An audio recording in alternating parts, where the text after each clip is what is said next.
This film tells the story of a young woman named Iris, who unexpectedly inherits an old house from her recently deceased father. But it turns out the house holds a terrifying secret. The story opens with an elderly man named Owen, who receives a visit from a man named Neil. Neil arrives carrying a stack of cash and asks for permission to meet someone who is locked in the basement of the house, but Owen refuses. He says Neil's request is far too dangerous. After sending Neil away, Owen records a video message saying that if this recording is ever found, it means he has failed. And sure enough, not long after, Owen dies in a gruesome fire.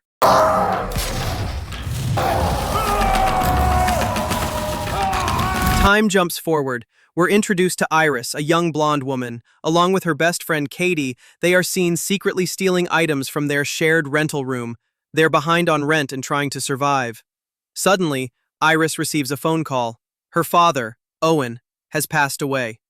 In shock, she rushes out to see her father's body. It's in terrible condition. Needing to clear her head, she steps outside and runs into a lawyer who's handling Owen's estate. The lawyer invites Iris to visit the property her father left behind. It turns out to be a large, classic-style house with a bar, one that has been in the family for over 400 years, passed down from generation to generation. When she arrives, Iris begins exploring the house. On the walls, she sees old photographs and burn marks, evidence of the massive fire that killed her father. The lawyer advises her to start the paperwork to legally claim ownership of the house. That night, Iris calls Katie and tells her she's at the inherited house. Katie, intrigued, says she'll come visit soon. After the call, Iris, exhausted, falls asleep. But in the middle of the night, she wakes up after hearing strange noises from downstairs. At the end of the hallway, she finds a door with strange carvings on it. Not long after, Neil shows up again, bringing money and asking Iris for permission to go down into the basement. He says he just wants to meet someone. Although hesitant at first, Iris, desperate for money, agrees to let him in. The next day, Iris went to meet the lawyer to finalize the inheritance paperwork. But because the house was part of an ancient legacy, the process wasn't normal. She was required to sign the documents using an old-fashioned pen, one engraved with strange symbols, part of a centuries-old family tradition. Without thinking much of it, Iris signed everything. Before leaving, the lawyer handed her a final video recording from her father, Owen. That night, as Iris was going through the paperwork and mysterious notes about the house, Katie arrived. Iris explained that she was waiting for someone who had paid her to do a ritual. And sure enough, Neil returned. He immediately went down into the basement and began calling out to something from a deep, dark pit. From that pit emerged a tall, intimidating figure with a burlap sack covering its head. The figure stood silently in the center of the basement. Neil asked the creature to transform into his late wife because there was something he wanted to say to her. But what was shocking was that the creature seemed more interested in Iris. Even more strange, it obeyed all of Iris's commands without question. Don't touch me. Stay back. To prevent anything dangerous from happening, Neil gave the creature his wedding ring, using it as a trigger so it would take on his wife's form. He also tied the creature's hands together to stop it from doing anything harmful. But when the transformation began, it didn't take the form of his wife. It turned into his mother, who had been dead for 20 years. Apparently, the ring he gave was his mother's, not his wife's. Neil was shocked and heartbroken.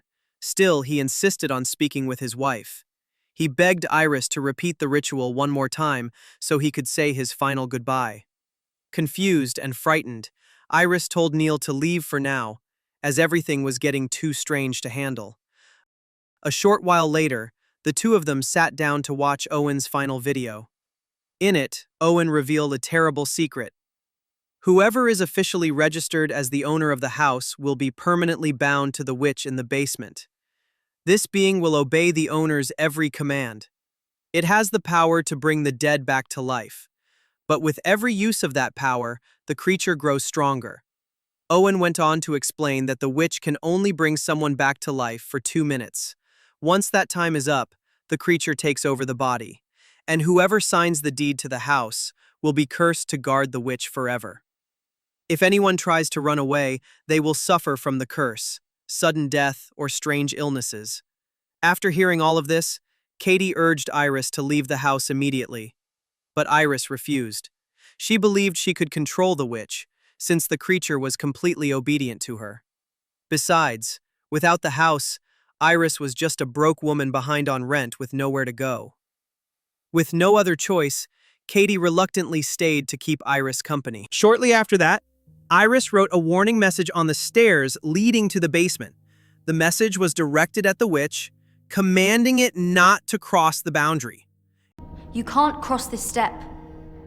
It was her way of proving she still had control over the creature. Meanwhile, Katie, who was feeling increasingly anxious, began investigating the house. She discovered an old photo with the name Otto and his associate, who apparently had once owned the house in the past. There was something suspicious about them.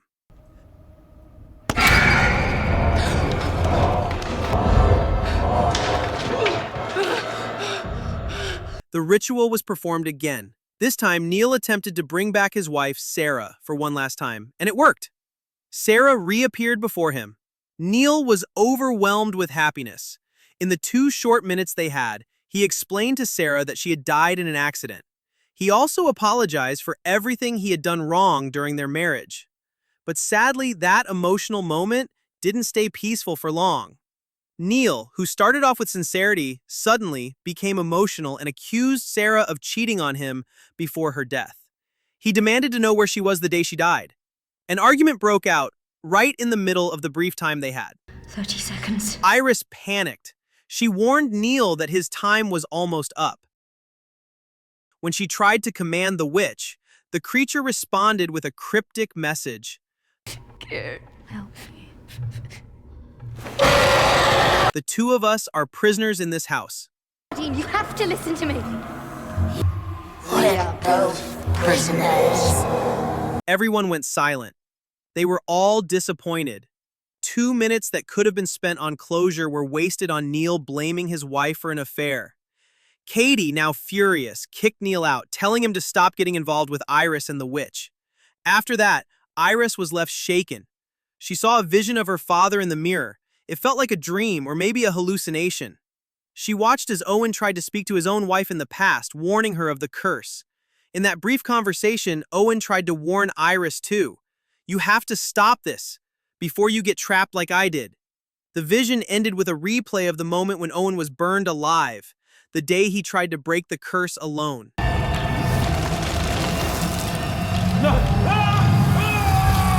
The next night, around midnight, Iris heard someone calling her name.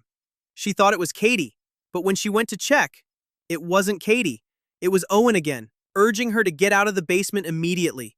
But it was all just a dream. When she woke up, a lanyard suddenly wrapped around her neck, choking her. She struggled to breathe. Thankfully, Katie came in just in time and saved her. After the terrifying incident the night before, Katie showed Iris an old photo she had found. In the photo, Otto, a former owner of the house, was standing beside a man who turned out to be the lawyer currently helping Iris manage her inheritance. The moment Iris saw the photo, she recognized the man immediately. It turned out the lawyer had been directly involved in the house's dark history. Katie became suspicious.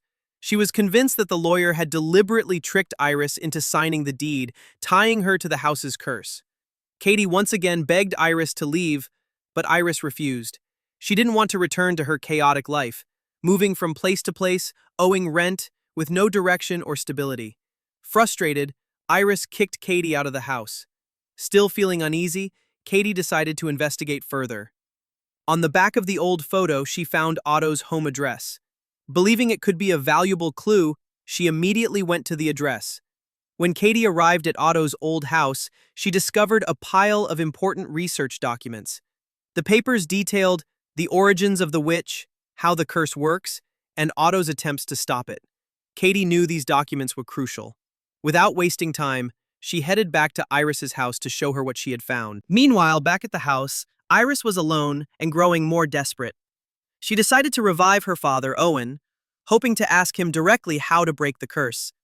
When Owen appeared, Iris told him that she was now the official owner of the house. She demanded to know the truth, who the witch really was, and how to destroy her once and for all. Owen looked shocked. He confessed that he had never intended for Iris to inherit the curse. In fact, he had tried to trick the lawyer into putting Owen's name on the deed instead. All he wanted was to protect Iris. Owen gave her just one final piece of advice. Don't use the witch's power anymore. But time was running out. As the 2-minute window came to an end, Owen apologized for everything before vanishing again. Panicked, Iris tried to burn the house deed, hoping to sever her bond with the witch. But strangely, the paper wouldn't burn. No matter how hard she tried, the document remained completely intact, untouched by fire. Moments later, Katie returned, carrying Otto's documents. But when she arrived, the house was eerily silent.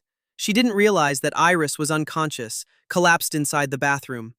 Unaware, Katie went down into the basement. In the silence of the basement, Katie accidentally dropped several pages of Otto's old documents. The creature picked up the page and ate it. The moment the creature finished swallowing the paper, a figure emerged from the darkness.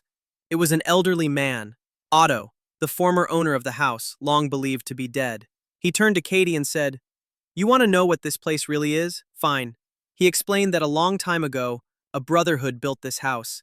They were part of an ancient order, founded nearly 4 centuries ago.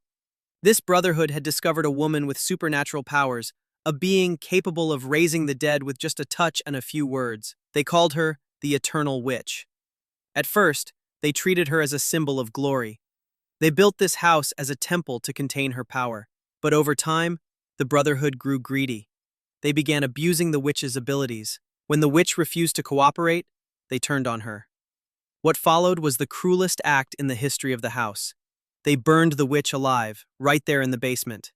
But the witch did not die. Instead, her death unleashed an even greater power. She came back, reborn in a form they could no longer control.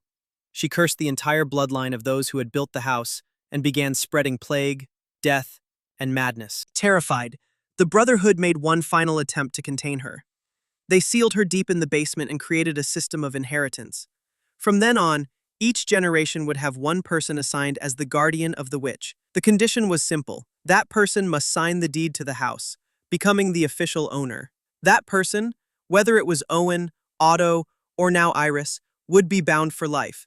If they ever tried to leave, the curse would kill them slowly.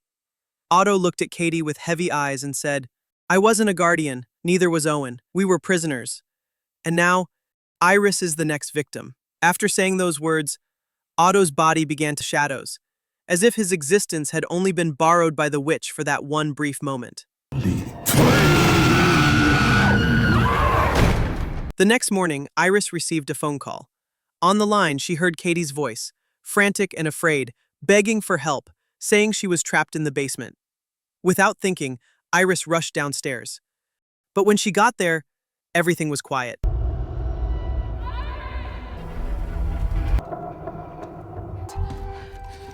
Are you all right? Yeah, I'm fine. Yeah. After finding Katie, Iris quickly tried to get her out of the house. But to her shock, it turned out that the real Katie had already died. I'm going to kill you. So many people have tried.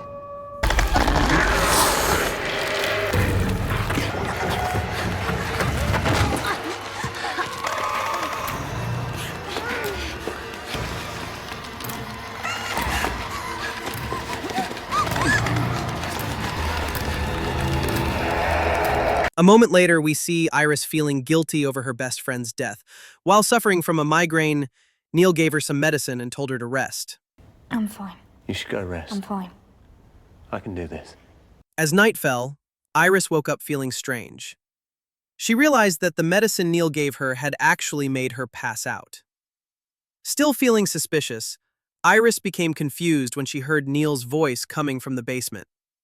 It turned out Neil was down there trying to convince the witch to obey him, to bring back Sarah, his wife, anytime he wanted. See? It's my name on the deed now. But since Neil wasn't the legal owner and didn't use the proper pen, his commands kept disappearing. Then suddenly, the witch played a trick. She transformed into Sarah and told Neil that what he wanted could not be done as long as Iris was still alive, because Iris was the rightful owner of the house. With that, Neil was instructed to kill Iris. And what do you think she's going to say? She won't. She won't know.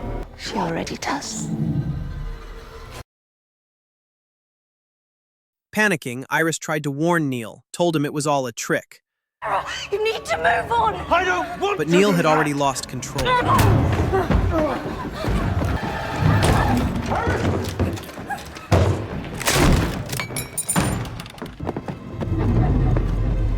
I can't let you bury her, Iris.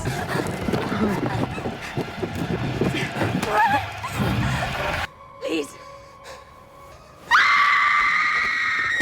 Tragically, Iris was killed by Neil, who then took her body and handed over her phone to the witch.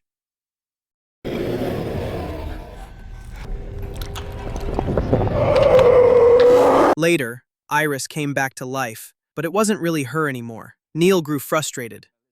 He was angry that Iris, who had all the power, never used the witch the way he wanted. He begged her to change the deed, to make him the owner instead.